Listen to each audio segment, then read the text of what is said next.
গত কয়েকদিন আগে আমার ভাইয়ের একটা আলোচনা ছিল ওইখানে বিয়ানীবাজারের ওই সাইটে, কোলাউড়ার সাইটে, কিন্তু ওনাকে আলোচনা করতে দেওয়া হয় নাই।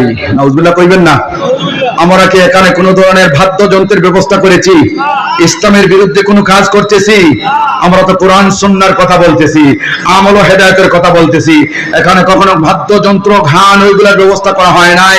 যেখানে যাত্রার গান দেওয়া হয়, যেখানে ষাঁড়ের লড়াই দেওয়া হয়, যেখানে জোয়ার খেলার ব্যবস্থা করা হয়, সেখানে পুলিশ দিয়া প্রহরী দেওয়া হয়। আর আলোচনা যেখানে হয়, কোরআন সুন্নাহর কথা বলা হয়, সেখানে কেন প্রতিবাদ করা হয়, সেখানে কেন বাধা দেওয়া হয়? এটা বোঝা যায় ইসলাম নয়, ইসলাম নামধারী মুনাফিকরা বাংলার জমিনে বসবাস করতেছে।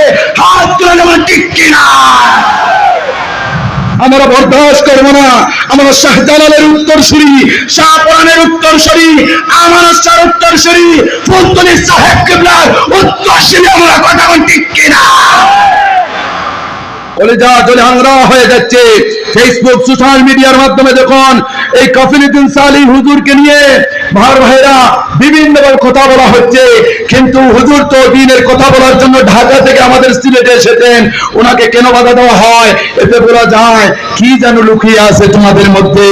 আমার ভাইরা, আমরা তো কখনো, আমার ভাইরা, সিলসিলায় ফুলতলির কোন লোক, সিলসিলায় ধনপুরের কোন লোক, সিলসিলায় বদরপুরের কোন লোক কোন তাফসীরুল কোরআন মাহফিলে বাধা দেয় নাই, কোন ইতিহাস নাই। কথা বল ঠিক কিনা? কেন তোমরা বাধা দাও? কারণটা কি? একজন আলেম সিলেটের জমিনে এসে দ্বীনের কথা বলবেন। আল্লাহ রাব্বুল আলামিন যেন আমাদেরকে হেদায়েত দান করে, বলুন আমিন। হেদায়েত দান করে, বলুন আমিন।